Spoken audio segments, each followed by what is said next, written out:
आज कौन सा पाठ पढ़ने अपन? इसमें द्विघातीय बहुपद है।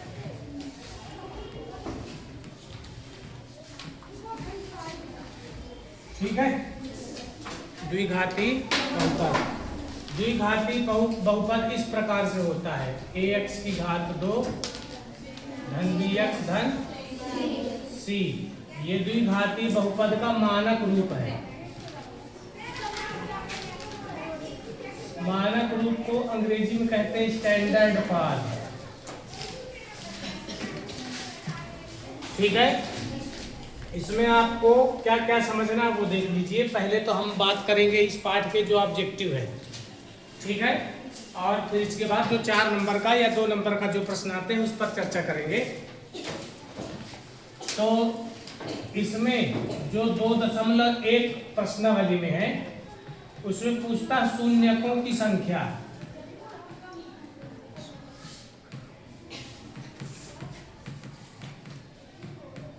इसका नाम है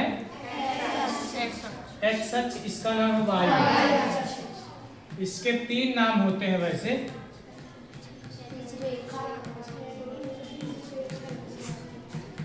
और एक इसका नाम होता है y बराबर 0।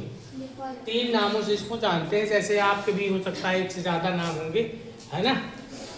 एक्स अक्ष, क्षैतिज रेखा या y बराबर 0, 3 नामों से इसको जानते हैं। ऐसे इसको 3 नामों से जानते हैं, ऊर्ध्वाधर रेखा, और ये y अक्ष में x0 होता है। ठीक, इसके भी 3 नाम हो गए। अब आपसे प्रश्न पूछेगा कि बताओ प्रदर्शित चित्र में कितने शून्यक हैं।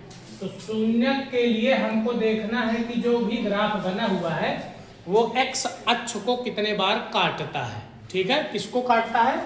x अक्ष को। y अक्ष से हमारा कोई लेना देना नहीं है। कितनी जगह कट किया? मान लो हम जहाँ पे कट किया इसका नाम है 0.2 है। तो बताओ शून्य इसके क्या क्या हो गए? -2 हो गया शून्य, -1 हो गया और 2 हो गया। तो इसके कितने शून्यक है? 3। वो पूछेगा कितने शून्यक हैं, क्या क्या है शून्यक, वो नहीं पूछेगा। ठीक है, चित्र से। तो ग्राफ किसको कट करे? एक्स अक्ष को। एक्स अक्ष को जितनी जगह पर ग्राफ कट करेगा शून्यकों की संख्या उतनी ही होगी। कोई परेशानी इसमें? अगला देखिए,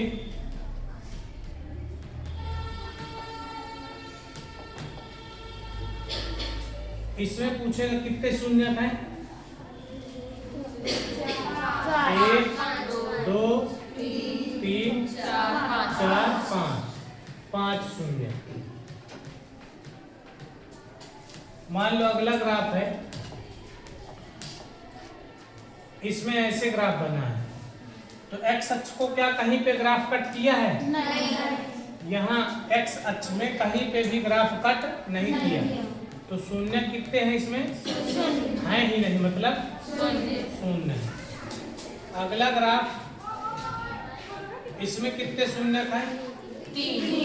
3। तो इस प्रकार से आप ग्राफ देख करके शून्यकों की संख्या का पता लगा लेंगे। इसमें कोई परेशानी? लिखिए।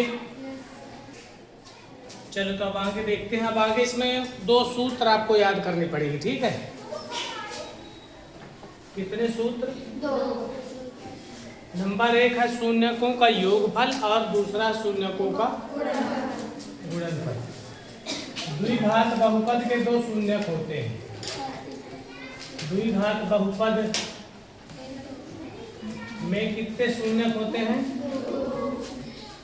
2 शून्यक होते हैं।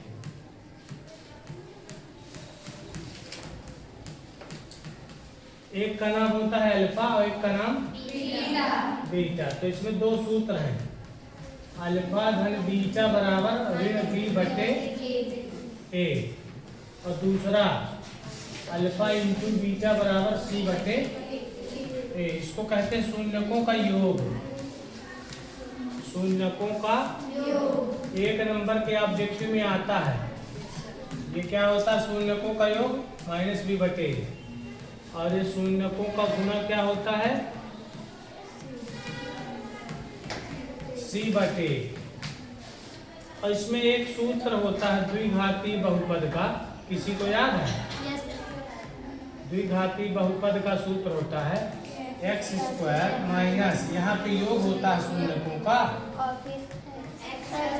और इसके बाद शून्यकों का क्या होता है? गुणा होता है। ठीक है, ये आपको पता होगा। अब अपन करेंगे प्रश्न। क्या करेंगे? प्रश्न करेंगे। तो अब आते हैं अपन द्विघाती बहुपद के शून्यक निकालना। ठीक है, प्रश्नावली 2.1 में शून्यकों की संख्या पूछा है। ग्राफ देख करके आप पता लगा लेंगे, मैंने बता दिया है। ठीक है, एक्स अक्ष को ग्राफ जितने बार कट करेगा उतने ही शून्यक होंगे। अब आते हैं 2.2 प्रश्नावली में शून्यक निकालना। तो 2.2 प्रश्नावली का प्रश्न नंबर 1 क्या है? प्रश्न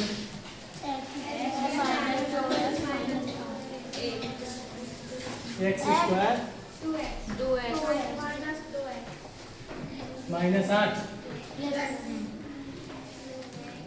इस प्रश्न को अच्छे से समझ लेंगे तो आपको बाकी के प्रश्नों को समझने में बड़ी आसानी होगी। इसमें हमारा टारगेट है ये जो बीच वाली संख्या है ना, इसके ऐसे दो टुकड़े कर दिए जाएं कि गुणा करने पर ये दोनों संख्याएं आ जाएं। यहाँ पर संख्या है 1 और यहाँ पर संख्या है 8। तो 8 और 1 का गुणा करने पर होता है 8। तो 8 के हम टुकड़े टुकड़े कर लेंगे तो हमको 3 टुकड़े मिलेंगे, 2 2 2 और 1, कितना मिलेगा? अब इनसे ऐसा सेटिंग बनानी है, ऐसा सेटिंग बनानी है कि जोड़ने घटाने पर 2 आ जाए और गुणा करो तो 8 आ जाए। तो देखो ये 2 हो गया और ये क्या हो गया? 4। तो अगर 4x में 2x को जोड़े घटाएंगे तो कुछ ना कुछ 2 तो आएगा, या तो जोड़ने पर या तो घटाने पर। अब यहाँ पे बड़ी संख्या का चिन्ह है माइनस, यहाँ पे माइनस है ना, 2x का चिन्ह है माइनस, इसलिए बड़ी संख्या का चिन्ह माइनस करेंगे और छोटी का प्लस। और इन दोनों के साथ कोई छेड़छाड़ नहीं करेंगे। ठीक है, इनको ज्यों का त्यों लिख लेंगे। बताओ कोनो परेशानी? तो हमारा ये नया स्टेप बन गया एक्स स्क्वायर माइनस 4x धन 2x माइनस 8। इतने में कोई परेशानी किसी को? यहीं तक मेन काम यही है। इसके बाद देखो, ये अगर तुमको समझ में आ गया तो इसके बाद की कहानी बहुत आसान है। अब देखो ये x square minus 4x plus 2x minus 8 में क्या करेंगे? ये एक्स स्क्वायर है, इसको x इंटू एक्स लिख लेते हैं। गरीबी रेखा वाले बच्चे अच्छे से देखेंगे। गरीबी रेखा का मतलब जो गणित में थोड़ी कमजोर है उनके लिए ये स्टेप। वैसे तो डायरेक्ट अपन कर लेते हैं। ये 4x को चलो 4 और x ही कर लेते हैं, क्योंकि देखो इसमें और इसमें 2 स्टेप में दोनों में क्या दिख रहा है? x। तो बचेगा क्या? अब तुमको इतना याद रखना है कि जो इस डिब्बे में आया है वो अगले वाले डिब्बे में भी आएगा ही आएगा। ठीक, इसलिए इस डिब्बे को बड़ी सावधानी से लिखना, ये गड़बड़ ना हो। अब ये जो 2x लिखा है इसको तो 2x लिख लिए और 8 को लिख लिया 4 गुणे 2। क्यों लिख लिया? क्या फायदा है? कुछ तो फायदा होगा, कुछ हमारा स्वार्थ निकल रहा होगा। बिना स्वार्थ के हम कोनो काम करते नहीं। ठीक, तो हमारा स्वार्थ निकल रहा, दोनों से क्या निकला? 2। तो बचा क्या? x minus 4। तो x माइनस 4 लिख लिया और फिर बचा क्या? यहाँ पे x बचा और यहाँ पे प्लस का 2 बचा। तो अब क्या निकालेंगे? शून्य। शून्य का मतलब शून्य के बराबर करके x का मान निकालना है। ठीक है, तो शून्य के बराबर जब करोगे x माइनस 4 को तो माइनस का 4 इधर आके प्लस का हो जाएगा और प्लस का 2 माइनस का 2 हो जाएगा। ठीक है ना? तो लिखेंगे अब आप लोग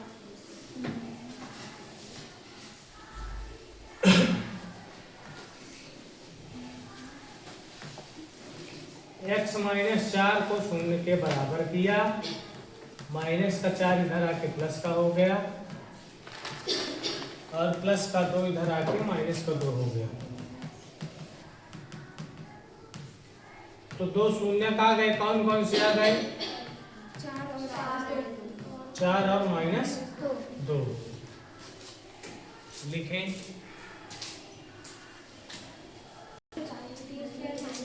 अगले प्रश्न में आते हैं।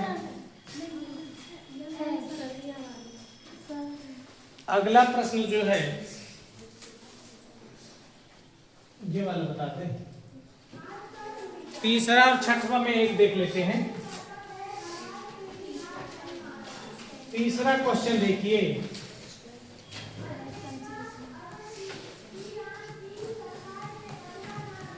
इसमें ध्यान देने वाली बात क्या है? इसमें ध्यान देने वाली बात यह है कि ये व्यवस्थित नहीं लिखा है। ये व्यवस्थित नहीं लिखा है। क्यों व्यवस्थित नहीं लिखा? क्योंकि सर आपने बताया है कि द्विघाती बहुपद का जो रूप होता है इस प्रकार से होता है। मतलब पहले x की घात 2 होती है, उसके बाद x की घात 1 होती है, फिर जो बचा वो होता है। इसमें लफड़ा बचा है तो इसको पहले सुधारेंगे, सॉल्व करने लायक बनाएंगे। तो 6x² और इसको सही जगह पे लिखेंगे। अब ये बन गया, ये हमारा क्वेश्चन है। अब इसमें हमारा मतलब नहीं है, अब ये क्वेश्चन बन गया। अब फिर वही पुरानी प्रोसेस। क्या पुरानी प्रोसेस? कि इस संख्या को हमको 2 टुकड़ों में तोड़ना है, और ऐसा तोड़ना है कि गुणा करने पर कितना आ जाए?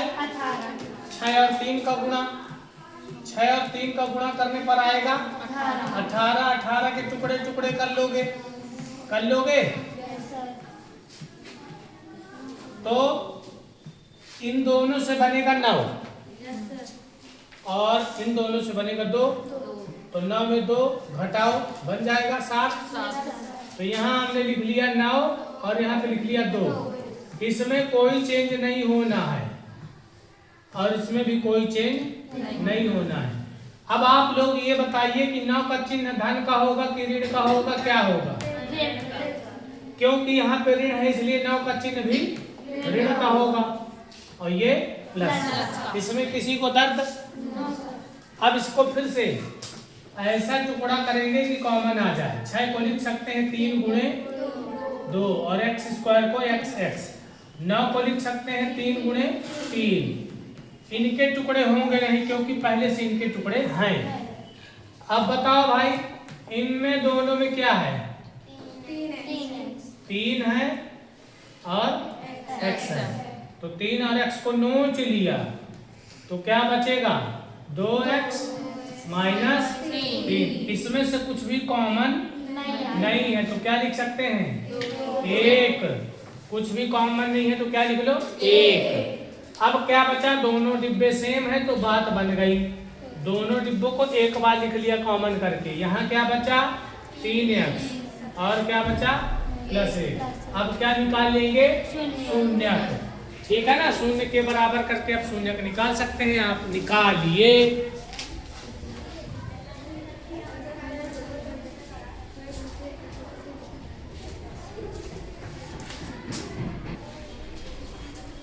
अब शून्य निकालेंगे शून्य के बराबर करके, है ना।